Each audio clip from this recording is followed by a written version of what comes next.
안녕하십니까. 대한변호사협회 공인 산재전문 박중용 변호사입니다.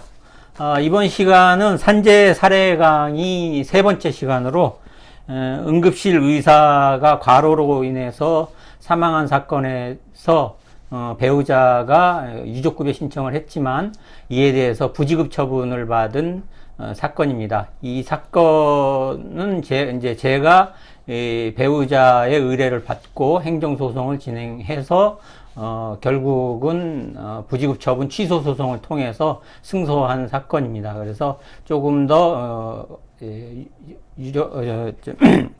제 근로자들이 어떤 경우에 이제 과로에 의한 산재가 받아들여질 것인가에 대해서 조금 더 알아보는 시간을 갖도록 하겠습니다.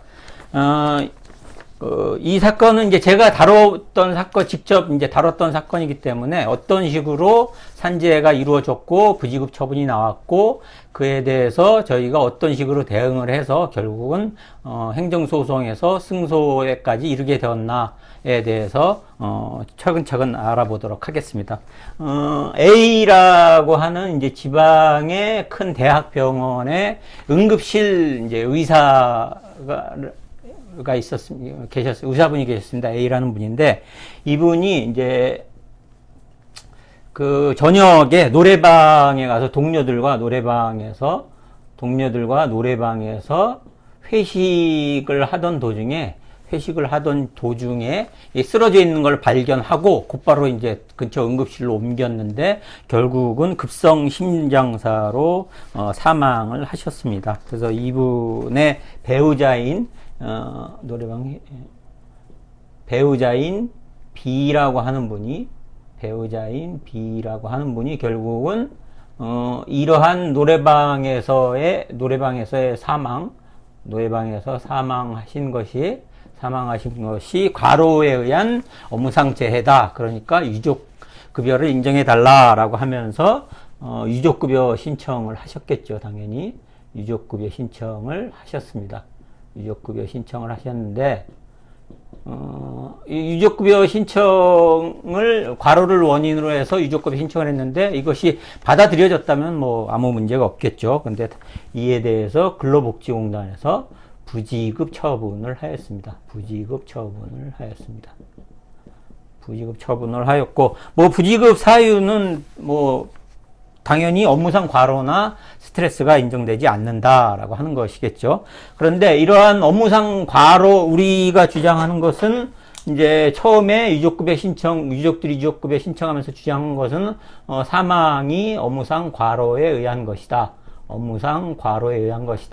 이런 업무상 과로는 크게 이제 장기과로, 단기과로, 급성과로, 이렇게 세 가지 중에 하나만 인정되면은 업무상 재해가 인정되는데, 부지급 처분, 근로복지공단에서 부지급 처분을 한 것은 결국은 뭐 이러한 과로가 인정되지 않고 업무상 뭐 스트레스가 없다라는 이유로 부지급 처분을 했겠죠.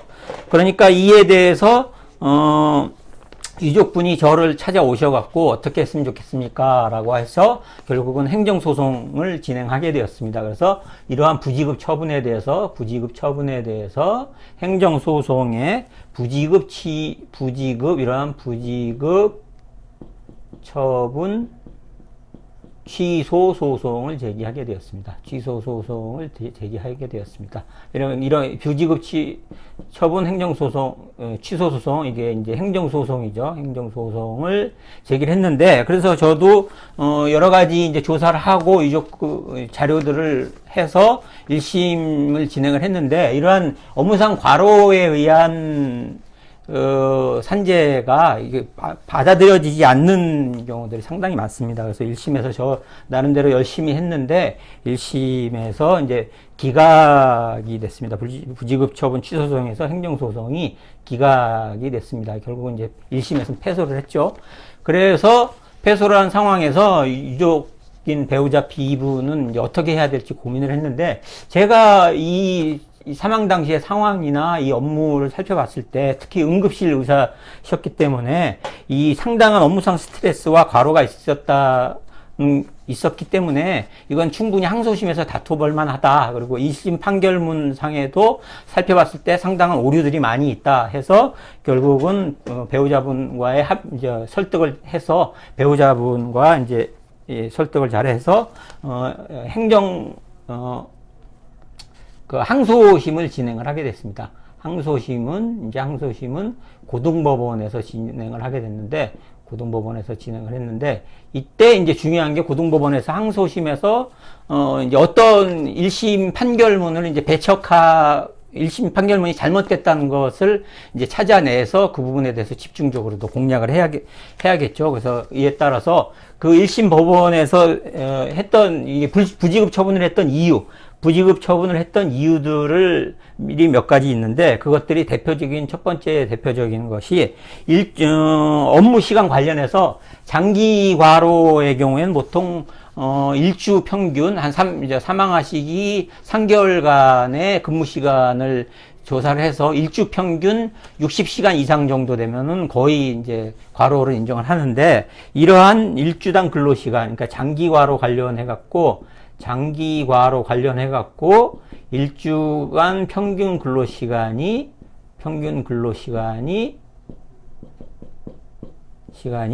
4시간 밖에는 되지 않았다. 4시간이 아니고 40시간 밖에는 되지 않았다라는 이유로 장기과로가 인정되지 그러므로 장기과로가 만성과로, 장기과로가 인정되지 않는다라고 이렇게 판시를 했습니다.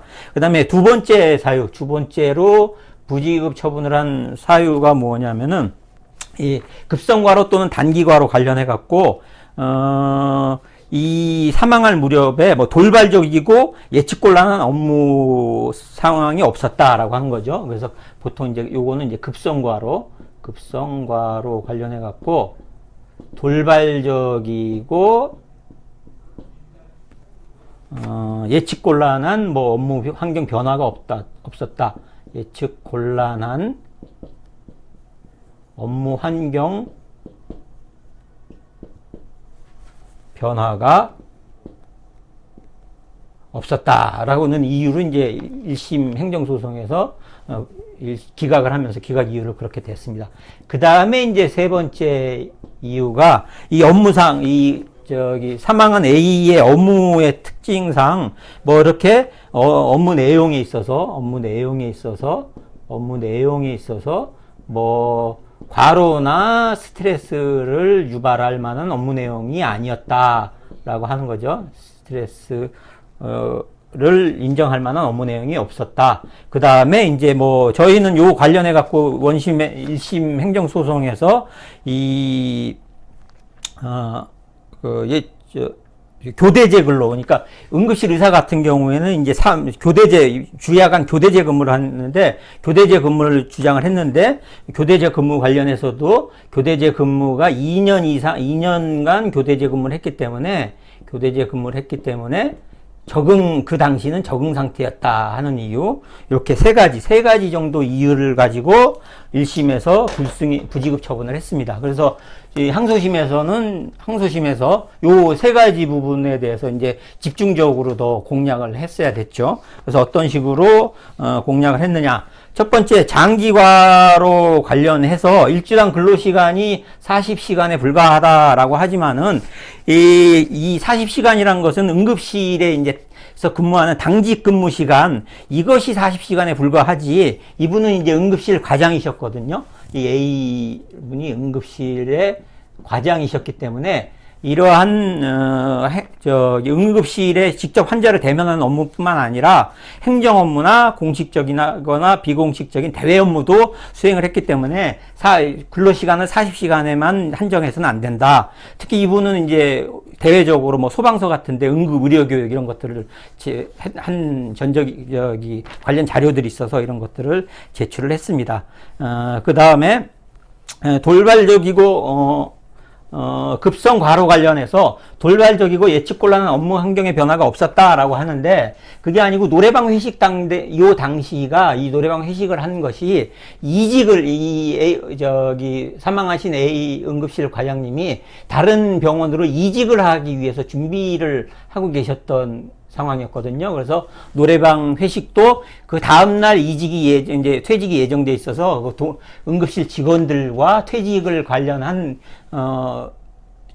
퇴직 관련해서 이제 노래방 회식을 하고 있었기 때문에 이 당시에 업무 내용 관련해서 업무 인수인계가 있었다. 그래서 사고 무렵에 상당한 업무 환경 변화가 있었다라고 하는 것도 있고요. 그 다음에 가장 중요한 것이 업무 내용 관련해서 과로나 스트레스가 없었다라고 이렇게 1심에서는 1심 판결문에서는 봤는데, 이 관련해서 이 응급실 의사의 특수성을 무시한 것이다라고 하는 주장을 했습니다. 그래서 관련된 이제 논문 자료들을 찾아봤는데, 리서치를 했는데, 이 응급실 의사 관련된 자료는 없었는데, 응급실 간호사 관련해서는 연구 논문이 이 응급실 간호사의 외상후 스트레스가 소방공무원이나 경찰공무원 못지않게 직무 스트레스가 많다라고 하는 이제 연구 논문을 제출을 했고요. 그 다음에 이 근무하고 계시던 병원이 유흥가 주변이었기 때문에 업무 환경에 만취 환자들이 많이 와서 업무상 스트레스가 많이 있었다. 그렇기 때문에 이직률이 높았고, 그래서 현재 남아있는 당시에 근무했던 의사분 중에 남아있는 의사분들이 거의 없을 정도로 이직률이 높다라는 점을 강조를 했고요. 그 다음에 2년 교대제 근무에 적응을 했다는 것 관련해서도 요 판례, 들었던 판례가 1심에서 들었던 판례가 98도 13287 사건인데, 이것은 이제 문제는 경비원과 같은 단속적 근로자에 적용된 판례입니다. 그래서 그 부분을 집중적으로 공략을 했고, 그래서 결국은 항소심 고등법원에서 1심 판결을 취소를 하고, 근로복지공단에서는 유족급여를 지급하라라고 판결이 났고, 이에 대해서 근로복지공단에서 대법원에 상고까지 했지만, 상고심 과정에서도 저희가 이 부분을 다시 더 강조를 해서 결국은 대법원에서도 저희가 승소를 했습니다. 그래서 결국 유족급여를 받을 수 있게 된 사례였습니다. 이렇게 간단하게 응급실 의사의 과로 사망에 관한 유족급여 사건에 대해서 살펴봤고요. 요 관련해서, 과로 관련해서 궁금한 점 있으시면은 우측 상단에 있는 전화번호로 전화를 주시면은 관련 상담 더 자세하게 해드리도록 하겠습니다. 오늘은 여기까지 하겠습니다. 예, 감사합니다.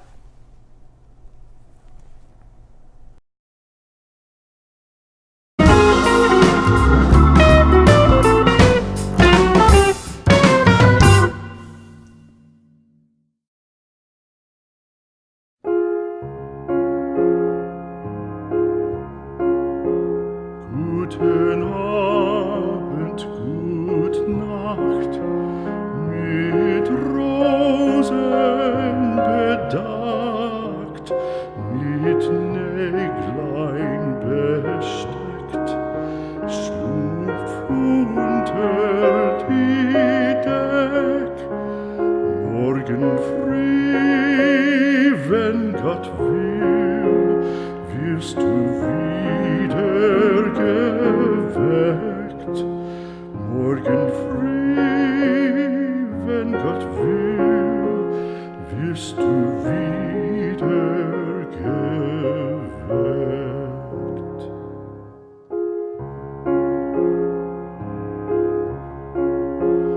Guten Abend, gute Nacht, von Englein bewacht, die zeigen im Traum dir Christkindleins Baum.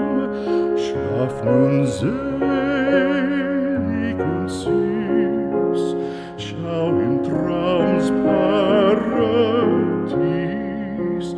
Schlaf nun selig und süß, schau im